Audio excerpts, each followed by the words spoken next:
नमस्कार बच्चों, आपके चैप्टर 3 में जो कल बताया था उसके आगे फिर बताते हैं। आज का जो आपका पहला टॉपिक है वो है तत्व। तत्व क्या होता है बच्चों? तत्व एक ऐसा पदार्थ होता है जिसमें एक ही प्रकार के परमाणु होते हैं। एक ही प्रकार के परमाणुओं से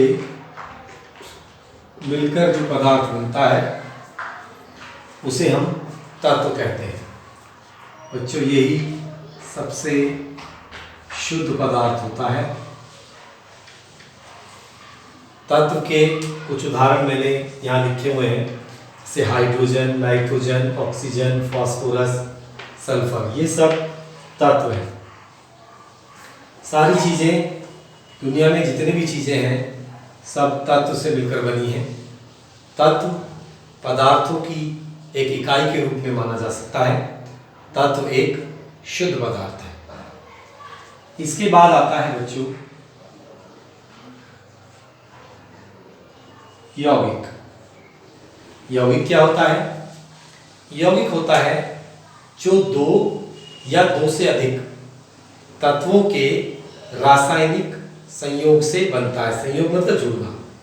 रासायनिक संयोग से दो या दो से अधिक तत्वों के रासायनिक संयोग से जो पदार्थ बनता है उसे हम यौगिक कहते हैं। जैसे जल। जल बच्चों हाइड्रोजन जो कि एक तत्व है, और ऑक्सीजन ये भी एक तत्व। हाइड्रोजन और ऑक्सीजन के रासायनिक संयोग से बनता है। रासायनिक संयोग का क्या मतलब है?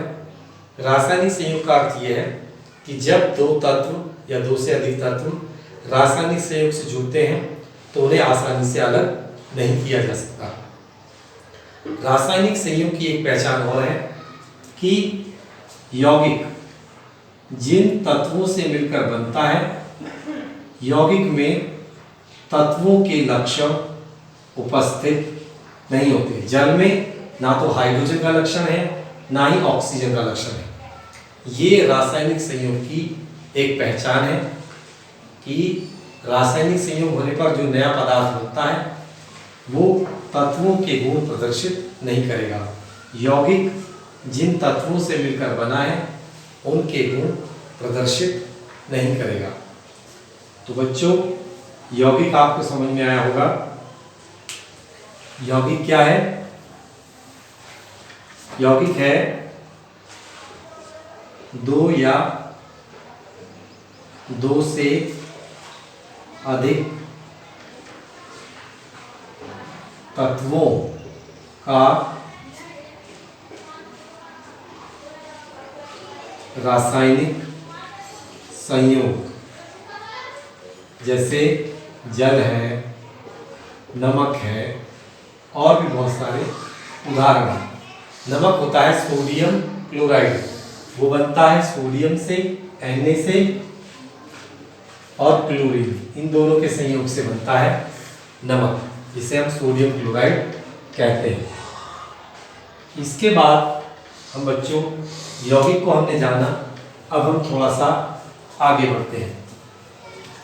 अब हम बढ़ते हैं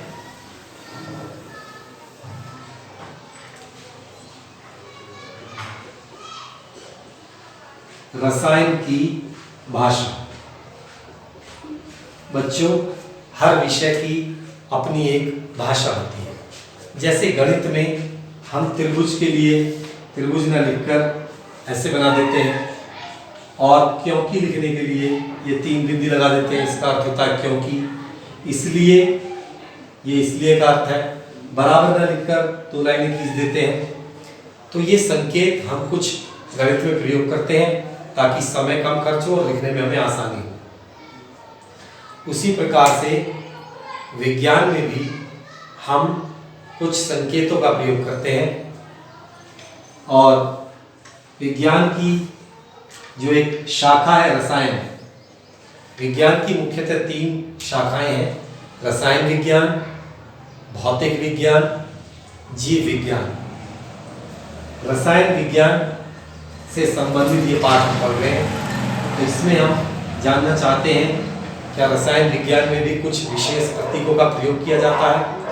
हाँ, किया जाता है। तो हम सबसे पहले तत्वों के प्रतीक के बारे में जानते हैं। तत्वों को पूरा न लिखकर उनका एक प्रतीक प्रयोग कर लिया जाता है। सामान्य रूप से किसी तत्व के प्रतीक के रूप में, जैसे तत्व को हम इंग्लिश में बोलेंगे, जैसे मैंने बोला हाइड्रोजन, तो इसका प्रतीक अंग्रेजी का जो इसका पहला अक्षर है वही ले लेते हैं, तो हाइड्रोजन का प्रतीक होगा H। इसी प्रकार मैंने बहुत सारे तत्वों के प्रतीक आपके सामने लिखे हैं। हाइड्रोजन का H होता है प्रतीक। अब पूरा हाइड्रोजन लिख के हम H लिख देंगे तो अभी हम समझ जाएंगे कि हाइड्रोजन है। नाइट्रोजन का N होता है, ऑक्सीजन का O, फास्फोरस का P। कभी कभी बच्चों हम अंग्रेजी का नाम न लेकर एक भाषा और होती है लैटिन भाषा, जो कुछ कुछ अंग्रेजी से मिलती जुलती है। हम कुछ तत्वों के नाम उस भाषा में बोलते हैं, इसीलिए उनके ही पहले अक्षर को हम उसका प्रतीक मान लेते हैं। जैसे सोडियम,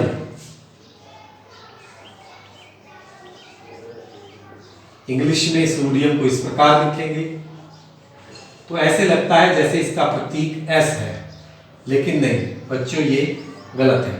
सोडियम को लैटिन भाषा में नेट्रियम कहते हैं, इसलिए इसका प्रतीक इसके पहले दो अक्षरों से प्रदर्शित किया जाता है। तो मैं आपको एक फोटो भी भेज दूंगा जिसमें तत्वों के लैटिन नाम दिए होंगे, ताकि आपको प्रतीक याद करने में आसानी होगी। इसके बाद अब हम लेते हैं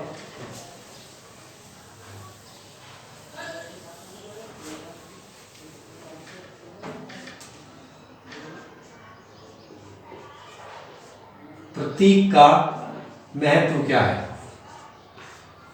जैसे मैंने हाइड्रोजन का प्रतीक लिखा H, इसका क्या मतलब है बच्चों? इसका मतलब है हाइड्रोजन का एक परमाणु। H प्रदर्शित करेगा हाइड्रोजन के एक परमाणु को। ध्यान देना, बड़ी क्लासों में आपको मोल भी बताया जाएगा, तो ये एक मोल परमाणु को भी प्रदर्शित करता है, लेकिन फिलहाल वो आपसे काफ़ी ऊपर की बातें हैं। तो यहाँ पर सिर्फ अगर कोई प्रतीक लिखा हुआ है हाइड्रोजन का H, तो इसका मतलब हाइड्रोजन का एक परमाणु। प्रतीक तत्व के एक परमाणु को प्रदर्शित करता है, ध्यान देंगे। इसके बाद जैसा मैंने आपको बताया था कि परमाणु स्वतंत्र अवस्था में नहीं रह सकता, वो दो या दो से अधिक परमाणु जुड़ जाते हैं और एक युग्म बनाते हैं जिसे हम अणु कहते हैं। कल मैंने आपको समझाया था, उसे अणु कहते हैं। और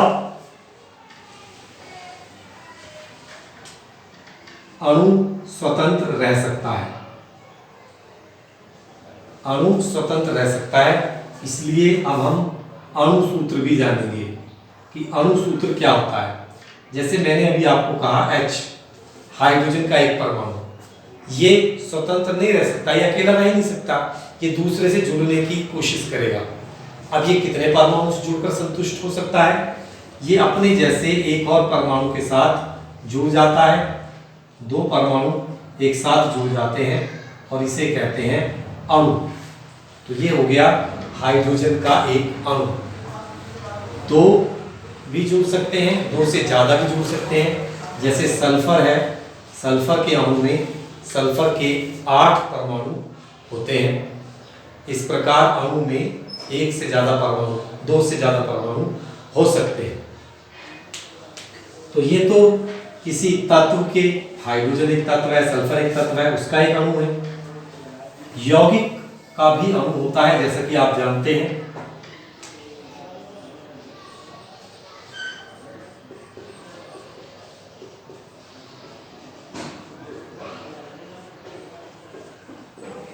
यौगिक का अणु सूत्र, यौगिक का जो अणु होगा, अणु जानते हैं एक स्वतंत्र इकाई होती है, वो कहीं भी घूम सकती है, आ सकती है, जा सकती है, वो उसे किसी से जुड़ने की आवश्यकता नहीं है। तो इसी प्रकार अब यौगिक जानते हैं आपको दो से ज़्यादा तत्वों से मिलकर बनता है। तो यौगिक का अणु सूत्र ये प्रदर्शित करेगा कि उसके एक अणु में भिन्न भिन्न तत्वों के कितने परमाणु हैं। जैसे मैं जल का उदाहरण देता हूँ। जल का जो एक अणु होता है उसमें एक ऑक्सीजन, दो हाइड्रोजन परमाणुओं से जुड़ा होता है। ये जल का एक अणु है। जल का अणु है कि उसमें ऑक्सीजन का एक परमाणु दो अन्य हाइड्रोजन परमाणुओं से जुड़ा रहता है। तो इसको हम सूत्र कैसे बनाएंगे? इसका सूत्र ये बनाएंगे कि दो हाइड्रोजन और एक ऑक्सीजन, ये जल का अणु सूत्र हो गया। एक अणु में जितने परमाणु होते हैं भिन्न भिन्न तत्वों के, उन्हें इस प्रकार लिख दिया जाता है। जैसे आपने चीनी का नाम सुना होगा। चीनी का जो एक अणु होता है उसमें कार्बन के 12 परमाणु, हाइड्रोजन के 22 परमाणु और ऑक्सीजन के 11 परमाणु एक साथ जुड़कर एक अणु बनाते हैं। क्या बनाते हैं? एक अणु। तो ये चीनी का अणु सूत्र हो गया। इस प्रकार आप यौगिक के अणु सूत्र याद रखेंगे। कुछ यौगिकों के अणु सूत्र मैं आपको चित्र द्वारा खींचकर किताब से भेज दूंगा। जो महत्वपूर्ण हैं उन्हें याद करेंगे और अपनी कॉपी में नोट कर लेंगे, क्योंकि वो समय समय पर हमारे काम आएंगे। तो बच्चों, आज मैं आपको यही टॉपिक इतने ही पढ़ाऊंगा। अच्छे से पढ़ें। कोई बात अगर समझ में नहीं आती है तो मुझे कक्षा के समय में ज़रूर बताएं। समझ में आती है तो भी बताएं। आपको घर बैठे पढ़ाई कराई जा रही है बच्चों, इससे अच्छा कोई मौका नहीं हो सकता। कोरोना बीमारी भयंकर है, उससे बचे रहो, घर में रहो और अपने समय को प्रयोग करो, ज्ञान बढ़ाओ और अपनी कक्षाएं लेते रहो। और जो होमवर्क थोड़ा सा दिया जाता है उसे भी समय पर पूरा करते रहो। धन्यवाद।